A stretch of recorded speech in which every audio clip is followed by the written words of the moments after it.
ভাইজান একেবারে রাজ্য সরকার বলছে ওয়াকফ বিল দিয়ে একেবারে সংখ্যালঘু মানুষের পাশে আছে, তিনি একেবারে দিল্লিতে আন্দোলন করার কথা বলছে বারবার।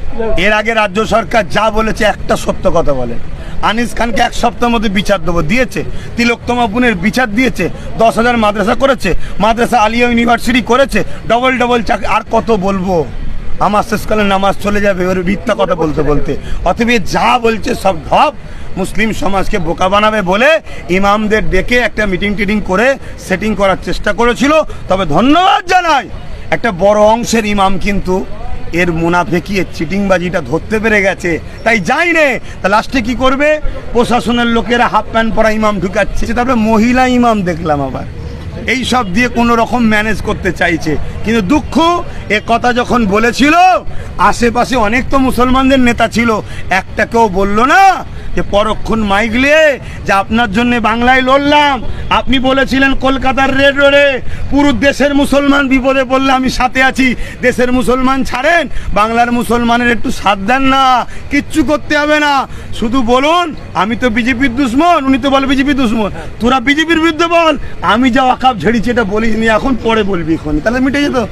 রাজ্যে ওয়াকফ বিল নিয়ে যে আন্দোলন হচ্ছে কেন্দ্র সরকারের বিরুদ্ধে, কিন্তু রাজ্য সরকারের এমন কি অসুবিধা হচ্ছে তার জন্য বলছে যে দিল্লি গিয়ে আন্দোলন। এই তো ওয়াকফ কালা কানুনের বিরুদ্ধে কিছু আইন আছে, তার মধ্যে একটা আইন হচ্ছে 12 বছর কেউ যদি ওয়াকফ দখল করে থাকে, এতদিন ছিল ওটা তার হবে না, যখন ওয়াকফ বোর্ড চাইবে উচ্ছেদ করে দিতে পারবে।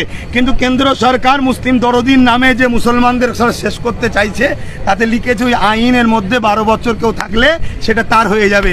রাজ্য সরকার অলরেডি 75,000 বিঘে জায়গা দখল করে রেখেছে, তো রাজ্য সরকার 13 বছর সেটা দখল করে রেখেছে, চাইছে আইন লাগু হলে 75,000 বিঘে মুসলমানদের মসজিদ মাদ্রাসা কবরস্থানের জায়গা আমার, তা বিজেপিও খাবে আমিও খাবো, মিলেমিশে আছি, এটা হতে পারে। আর না হয় তিনার ভাইপোর জেল বাঁচাবার জন্য বিজেপি সাথ দিচ্ছে, হয়তো ওপর থেকে বলেছে আমার আইনটা যেন বাংলায় লাগু হয়, আন্দোলন না করতে পারে, যদি তুই না রুকিস তাহলে পাঠাবি সিবিআই, সেটা উনি আরো ভালো বলতে পারবে যে আপনার এত কষ্ট হচ্ছে কেন। বাংলায় একটা ওয়াকফ নিয়ে বিশাল আন্দোলন হচ্ছিল, তারপরে মুখ্যমন্ত্রী মমতা বন্দ্যোপাধ্যায় বলল যে ওয়াকফ নিয়ে বেশি গুলোগুলি করলে আমার থেকে খারাপ কেউ হবে না, তারপরে আমরা দেখলাম যে আন্দোলনের ঝাঁজ অনেকটাই কমে গেল। এর সঙ্গে আমি একটু যুক্ত করব ভাইজান, যে উনি কি তাহলে ভাবছেন যে মুসলিম ভোট তো আমার আছে, এবার কি সংখ্যাগুরুর দিকে উনি যেতে চাইছেন? দেখুন ওনার কি ভোট পলিসি আছে উনি জানেন, আমি এতটুকু জানি উনি আলেম উলামাদের মধ্যে এক অংশকে উনি খরিদ করে মনে করেছে এদের আমি কি বলি, ভাষায় বলি, হয়তো আল্লাহ ও রসুলের থেকে বড় কিছু হয়ে গেছে। উনি জানে না যে 34 বছরে বাম শুধু একটা কথা বলেছিল মাদ্রাসায় জঙ্গি হয়, রাতারাতি ফিনিশ করে দিয়েছে, উনি জানে না। আমরা মুসলমান হয়তো রাজনীতিতে আসিনি, এটা আমাদের পূর্বপুরুষদের হয়তো একটা কিছু অংশ, হয়তো কিছু মিস্টেক বলবো না, কিছু চিন্তাধারা ছিল, তা বলে এটা নয় যে কারো পিছনে ঘুরবো, সে আমার ধর্মকে মিটাতে যাইবে আর তার দলদাস হয়ে থাকবো, এরকম আলেম উলামা মনে হয় পশ্চিমবাংলায় এখনো হয়নি। ইনশাল্লাহ জবাব দেবে আগামী দিন। আর এটা কি কথা বললেন যেন আপনি? হ্যাঁ, গুলোগুলি করলে প্রকাশ্য দুশ্মনের কথা বললো। আমার মনে হয় প্রত্যেকটা আলেম উলামা ইমাম মুসলমানদের আওয়াজ তোলা দরকার, যারা আমার ওয়াকফের পক্ষে নাই তারা হলো আমাদের দুশ্মন। তাদের রাজ্য সরকার যদি মনে করে ওয়াকফের পক্ষে থাকবো না তাহলে দুশ্মন, আর যদি বলে থাকবো আন্দোলন করতে দেবো না, এটা হলো সম্পূর্ণ ভণ্ডমি করছে, নাটক করছে। আন্দোলনই একমাত্র পন্থা, সংবিধান বলছে কোনো অন্যায়কে রুকার। সৈন্য পোশাক পরে কিন্তু চলে এসেছে এই অপারেশন সিঁদুরকে কেন্দ্র করে। এই বিষয়টা হওয়ার পরে দিনের যেমন সত্য, দিন যেমন বোঝা যাচ্ছে দিন এটা রাত, দিনের মতো সত্য অনেকেই বলছে বিহারের ভোটের জন্যই এই পায়েলগাঁওয়ের হামলাটা, বিহার ভোটই মাত্র ইস্যু, এটা অনেকেই বলছে। ভোট মিটে যাবার পর এই ইস্যু দেখবেন সব ঠান্ডা হয়ে যাবে, এই ঠান্ডা ঘরে চলে যাবে। যেমন বলো আমালে কেউ আর আলোচনা করে, কেউ মনে রেখেছে 40 জন ভারতীয় সেনাকে, এই যখন সেনাদের সঙ্গে আমরা এই দুর্ব্যবহার করব, আজকেই শুনেছেন একজন সেনার বড় অধিকারী পাকিস্তানের সঙ্গে জোর সাথ, আমার দেশের সেনারা তারা অবশ্যই বীর, তারা বীর, কিন্তু তাদেরকেও কোনো এক জায়গায় মেন্টালি টর্চার করা হচ্ছে দেশের বিরুদ্ধে, এই জন্য 1-2 জন চলে যাচ্ছে, তার প্রমাণ দেখতে পাচ্ছি। অতএব এদের মূল টার্গেট আমার দেশটাকে ধ্বংস করে দেওয়া, যেটা পাকিস্তান চাইছে।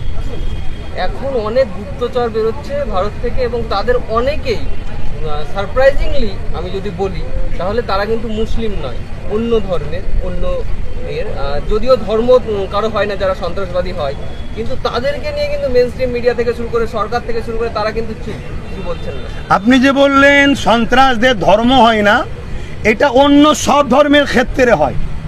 শুধুমাত্র মুসলমান যদি হয় তাহলে সন্ত্রাসদের ধর্ম হলো ইসলাম। আর হিন্দু যখন সন্ত্রাসী করে, অন্য কেউ যখন সন্ত্রাসী করে, তখন এই কথাটা বলা হয় সন্ত্রাসদের ধর্ম নাই।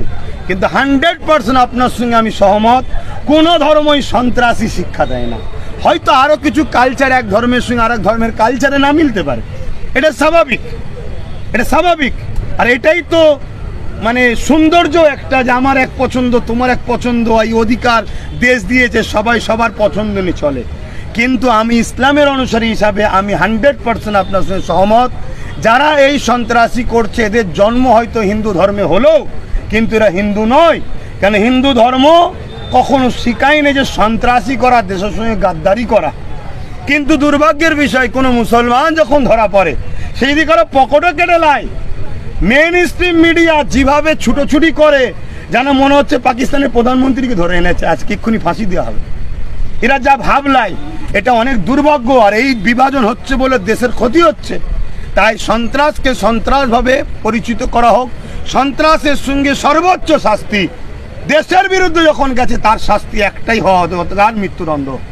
তাই যারা এই কাজ করছে, যদি সত্যিই দেশের প্রধানমন্ত্রী দেশের দরদি হয়, দেশের স্বরাষ্ট্রমন্ত্রী দেশের দরদি হয়, তাদেরকে জেলের মধ্যে ভরে ভারতীয় গরিবদের, ভারতবাসীর ট্যাক্সের টাকা খাইয়ে মুটা না করে ওদেরকে সব ঝুলিয়ে দেওয়া হোক, ফটাফট ঝুলানো হোক। 2-10টা ঝুলিয়ে দিলে দেশের সঙ্গে গাদ্দারি করার কোনো কেউ সাহস নেবে না। কেউ সাহস নেবার আগে নিজে আত্মহত্যা করে মরে যাবে, যে দরকার নেই বাবা, মরে যাই নিজে থেকে, দেশের সঙ্গে গাদ্দারি করবো না।